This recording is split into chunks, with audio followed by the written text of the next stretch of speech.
পার্কের ভিতরে আমার বেস্ট ফ্রেন্ড মিতুকে এক ছেলে চুমু খেলো। আমি তার দেখে 420 ভোল্টের একটা শক খেলাম।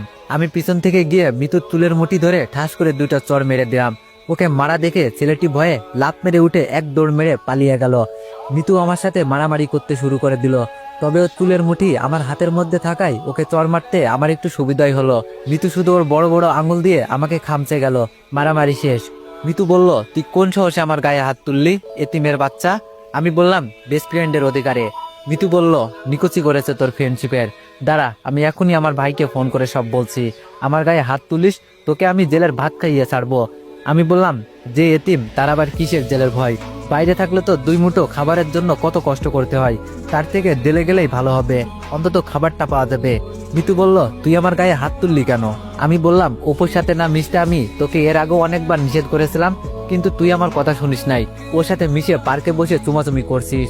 মিতু বলল, আমার বিএফের সাথে চুমাচুমি করব না কি করব সেটা আমার পার্সোনাল ব্যাপার। আমি বললাম, ও তোকে নয়, তোর দেহকে ভালোবাসে, তোর বাবার টাকা পয়সাকে ভালোবাসে, অনেক মেয়ের সাথেই ওর সম্পর্ক আছে।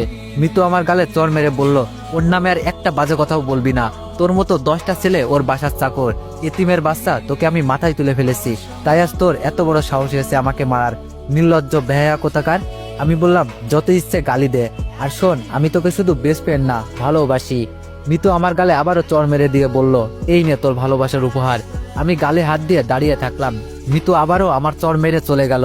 আমি জানি মিতু আমার উপর রাগ করে এইসব বলেছে। ও কখনো ওর ভাইকে ফোন করে এইসব বলবে না, কেননা এর আগেও অনেকবার ওর সাথে আমার মারামারি হয়েছে। আর ওর ভাই সব জেনেও আমাকে কিছু বলবে না, কেননা ওর ভাইয়ের জীবন বাঁচাতে গিয়েই আমার আপু আজ হাসপাতালে কোমায় পড়ে আছেন। চলুন তাহলে আপনাদের সবকিছু খুলে বলা যাক। মিতু যে আমাকে এতিম বলল, আসলে আমি এতিম নয়। এই শহরে একজন নামকরা ধনীর ছেলে আমি, কিন্তু আজ আমার আব্বু থেকেও নেই। আমি যখন পেটে ছিলাম আর আমার আপুর বয়স যখন 5 বছর, তখন আমার আব্বু আমার আম্মুকে তালাক দিয়ে এক ধনী মেয়েকে বিয়ে করে নেন। এরপর একদিন আম্মু আমাকে জন্ম দিয়েই চলে যান না ফেরার দেশে। আমাকে কোলে করে নিয়েই আমার আপু মানুষের দ্বারে দ্বারে ভিক্ষা করে বেরিয়েছে। আমার বয়স যখন 5 বছর, তখন আমার আপু মানুষের বাসায় কাজ করে এনে আমাকে খাইয়েছেন। এভাবেই আপুর কাছে আমার মা বাবার আদরে বড় হতে থাকি। আমি যখন 9-এ উঠলাম, তখন আমার আপু মানুষের বাসায় কাজ করা ছেড়ে দিয়ে গার্মেন্টসে চাকরি নিল, কেননা আমার আপু ছিল অনেক সুন্দরী। বাসায় কাজ করতে গেলে অনেকে খারাপ নজর দিত।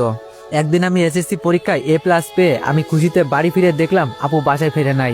আপুর কাছে শুধু একটা ভাঙা বাটন ফোন রয়েছে। আমি পাশের বাসায় গিয়ে একটা ফোন চেয়ে আপুকে ফোন দিতেই এক ছেলে মানুষ ফোন ধরে হ্যালো বলল। আমি বললাম, আপনি কে? আমার আপুকে ফোন দিন। ছেলেটি বলল, তোমার আপু হাসপাতালে, তুমি এই হাসপাতালে চলে আসো। আমি গিয়ে দেখলাম আপু বেডে শুয়ে আছেন। ওর পুরো মাথায় চুলগুলো কেটে ফেলা, সাদা কাপড়ে ব্যান্ডেজ করা। আমি বললাম, আমার আপুর কি হয়েছে? মিতুর ভাই বলল, আমাকে সন্ত্রাসীর হাত থেকে বাঁচাতে গিয়ে তোমার আপু গুলি খেয়েছে। আমি মিতুর ভাইকে গিয়ে বলতে লাগলাম, আপনার জন্য আমার আপুর এমন হয়েছে, আমার আপুর কিছু হলে আপনাকে ছাড়বো না, আপু ছাড়া আমার আর কেউ নেই। মিতুর ভাই এসে আমাকে বুকের সাথে জড়িয়ে ধরে বলল, কে বলেছে তোমার কেউ নেই? আমি আছি, তোমার আপুর ভালো হতে যত টাকা লাগবে সব টাকা আমি দিয়ে চিকিৎসা করাবো। আমার জীবন বাঁচাতে গিয়ে তোমার আপু নিজের জীবন উৎসর্গ করতে দ্বিধাবোধ করেনি, আর আমি এগুলো করতে না পারলে আমাকে আল্লাহ কোনোদিনও ক্ষমা করবে না। ডাক্তার এসে একটা রিপোর্ট দেখে জানালেন উনি কোমায় চলে গেছেন।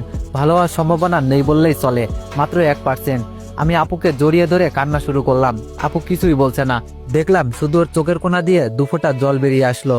সেই থেকে মিতুর ভাই আমার আপুকে দেখার জন্য একজন নার্স রেখেছে এবং সমস্ত চিকিৎসার দায়িত্ব উনিই নিয়েছেন।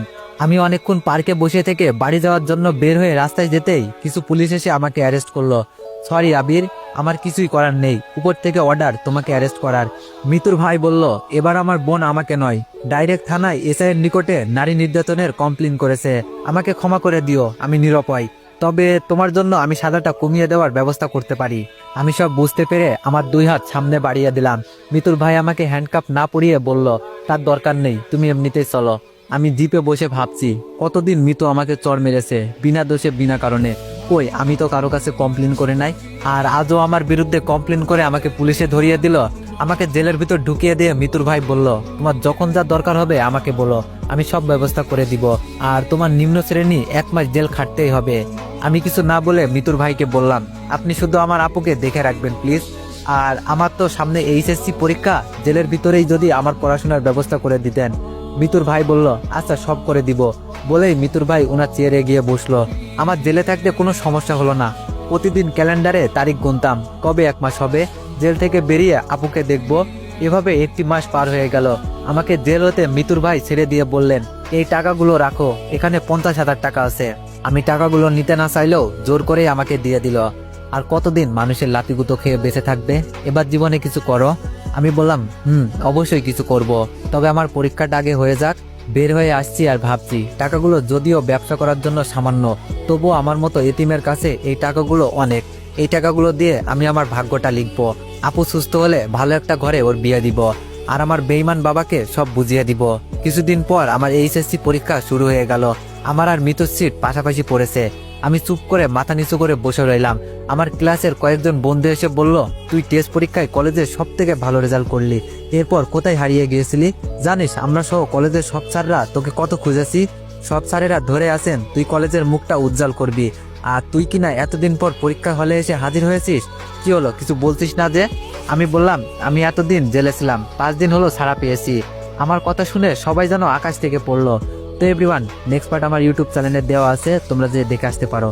আর তোমাদের কাছে একটাই রিকোয়েস্ট, এই ভিডিওতে 500+ কপি লিঙ্ক করে দিও। ধন্যবাদ।